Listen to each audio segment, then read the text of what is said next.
radhiyallahu ajma'in karena wajah bahwa ada 6 perkara yang harus betul-betul kita pahami dalam kehidupan kita ini.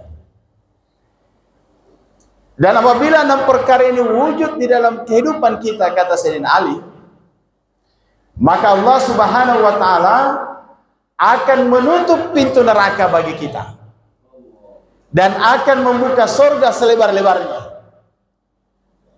Ternyata kata ulama, inilah induk daripada amal agama. Maka diulangi kata Sayyidina Ali, apabila 6 perkara ini ada dalam kehidupan manusia, maka pintu neraka akan tertutup rapat dan pintu surga akan terbuka lebar. Maka tadi ulama, jangan lewati itu titian sirat kalau pintu neraka terbuka. Bagaimana caranya? Maka bagaimana 6 perkara yang Sayyidina Ali sampaikan ini betul-betul wujud dalam kehidupan kita. Ini 6 perkara ini, Pak. Kalau kita teliti perkataan Sayyidina Ali, ini mirip dengan 6 sifat. 6 sifat yang diajarkan apa? Para ulama-ulama dalam dakwah. Ternyata ini, Masya Allah, ini adalah pokok-pokok dalam agama. Dan ketika 6 perkara ini kita betul-betul pahami dan usahakan dalam diri kita, maka agama yang sempurna akan wujud dalam kehidupan kita. Apa yang pertama kata Sayyidina Ali? Ini yang pondasi dari setiap para anbiya diutus adalah dengan perkara ini. Perkara la ilaha illallah, yaitu mengenal Allah. Maka kata Sayyidina Ali, yang pertama yaitu hendaknya setiap manusia itu mengenal Allah Subhanahu wa taala. Mengenal Allah Subhanahu wa taala sehingga manusia itu mudah mengamalkan perintah-perintah Allah. Seorang hamba ketika dia mengenal Allah Sang Khaliq, maka dia pasti akan mudah mengamalkan perintah-perintah Allah. Hari ini manusia jauh dari Allah, tidak mau taat kepada Allah. Persoalannya karena ini dia tidak mengenal Allah Subhanahu wa taala. Tapi kalau manusia mengenal Allah Subhanahu wa taala, pasti dia akan mudah untuk mengamalkan perintah-perintah Allah Subhanahu wa taala. Maka dakwah pertama para setiap nabi, mulai Nabi Adam alaihissalam sampai Rasulullah sallallahu alaihi wasallam, adalah mentauhidkan Allah, mengenalkan daripada Allah kepada setiap manusia. Bagaimana setiap manusia mengenal Allah? Agar manusia ini ketika mengenal Allah, maka dia akan mudah mengamalkan perintah-perintah Allah Subhanahu wa taala. Satu orang saja, Pak, yang dia kerja di suatu institusi atau kantor, dia bawahan, dia mengenal pimpinannya. Oh, direkturnya dia kenal. Kenal Pak Direktur. Pak Direktur ini. Oh, ini Pak Direktur kita, si Fulan. Maka bagaimana tunduknya semua karyawan ini kepada direktur?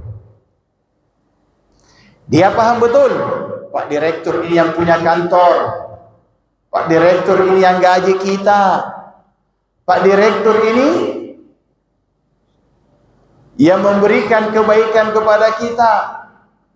Kalau Pak Direktur ini diikuti maunya, maka pasti Pak Direktur juga akan berbuat baik kepada kita. Tapi kalau kita ini tidak mengikuti maunya Pak Direktur, nah dia punya kantor, nah dia yang menggaji kita, maka bisa-bisa kita dipecat. Kan begitu? Woi, seorang karyawan ini mengenal direktur seperti ini. Coba lihat. Mengenal direkturnya seperti itu. Satu orang pimpinan institusi yang lebih tinggi, maka bawahannya semua mengenal dia seperti itu. Sehingga apa? Ketika bawahan ini diperintah oleh direktur tadi atau pimpinan perusahaan tadi ini, maka dia akan melakukan itu perintah dengan mudah. Pasti dia akan lakukan perintah itu dengan mudah. Kalau ada teleponnya direktur utamanya, jangankan direktur utamanya, Pak, di bawahnya saja. Direktur itu ada di bawahnya. Ada direksinya, ada bagian-bagiannya, kemudian ada karyawan paling bawah. Karyawan paling bawah ditelepon hanya oleh kepala unitnya, saja, kepala seksinya telepon. Maka dia begitu lihat, weh, kepala dinas, kepala seksi, diangkat. Ketika kepala dinas ini katakan, ada perintahnya Pak Direktur. Bagaimana itu reaksinya Pak? Ini karyawan. Dia kan, kenapa? Kau segera datang, Pak, walaupun dia bersama istrinya pada saat itu, walaupun dia sementara makan, walaupun dia jalan bersama keluarganya, maka dia akan katakan, minta maaf, saya tinggalkan dulu semua nak, ibu, bapak, saya akan datang dulu karena ini dipanggil oleh Pak Direktur. Pasti itu. Pasti itu. Kenapa saudara muliakan Allah Ta'ala? Karena dia betul-betul kenal ini direktur. Apalagi institusi yang terikat betul dengan hierarki, kepolisian, tentara, pokoknya menelpon Pak Kapolri, menelpon ke Pak Kapolda, tidak langsung ke itu orang, tidak langsung kepada bawahannya yang mau dituju, hanya jenjangnya Kapolda, kemudian ke Kapolres, anggota polisi mau dipanggil.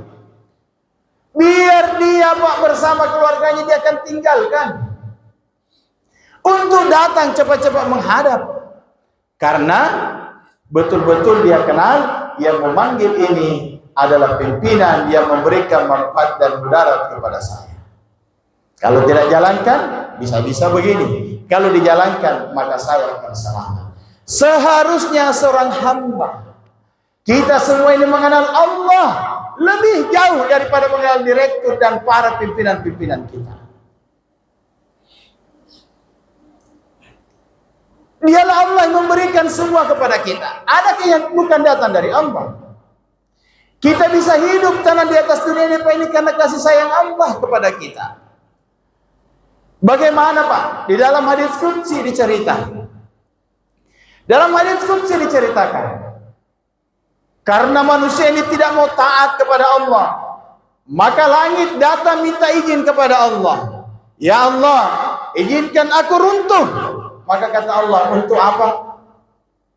Untuk menindih ini daripada hamba-hambamu. Kenapa engkau ingin tindih? Karena dia engkau berikan nikmat, berikan hidup, berikan daripada rezeki, berikan makan, berikan nafas, tapi mereka tidak mau taat kepadamu. Maka datang lagi gunung, ya Allah izinkan aku untuk memberikan, menghimpit mereka semua. Maka kata Allah, kenapa? Engkau telah berikan nikmat kepada mereka, tapi mereka tidak mau taat kepadamu ya Allah. Datang lagi laut, ya Allah izinkan aku naik untuk menggulung mereka. Kenapa engkau ingin naik? Ya Allah, engkau telah berikan nikmat kepada mereka, tapi mereka tidak mau taat kepadamu. Minta izin ini bumi, tanah yang kita pijak sekarang ini. Ya Allah izinkan aku terbelah, izinkan aku terbelah, mengeluarkan isi perut bumi ini. Untuk apa? Untuk menghancurkan daripada hamba-hambamu. Kenapa? Karena mereka engkau telah beri nikmat, tetapi mereka tidak mau menyembahmu. Coba Pak, seluruh isi dunia ini Pak, itu bahasanya itu balisis sama kita, geregetan sekali sama kita, balisis sekali sama manusia. Kenapa? Dikasih nikmat tidak mau taat. Memangnya ada sesuatu yang datang dari kehidupan kita bukan dari Allah? Coba sebutkan. Semua datang dari Allah. Sudah diberi tidak mau taat. Allahu Akbar.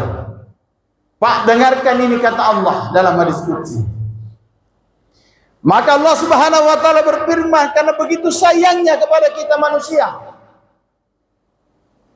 Dikatakan, wahai langit, wahai bumi, wahai gunung, wahai laut, seandainya engkau yang menciptakan mereka, maka engkau pasti akan menyayangi mereka. Ya tidak? Seandainya engkau menciptakan itu manusia, kau pasti akan sayangi mereka. Coba sayangnya Allah sama kita. Kalau tidak, hancur kita. Kita ini bisa tenang-tenang hidup, berjalan, berkendaraan, dalam rumah, bisa tidur, makan, tidak goyang ini tanam. Satu kenikmatan yang besar. Hujan datang masih diukur oleh Allah. Allahu Akbar. Ini satu nikmat yang besar. Maka kata Allah Ta'ala, wahai seluruh makhlukku, bumi, laut, gunung, langit, seandainya engkau yang menciptakan mereka, maka pasti engkau sayang mereka. Allah Pak begitu sayang kepada kita.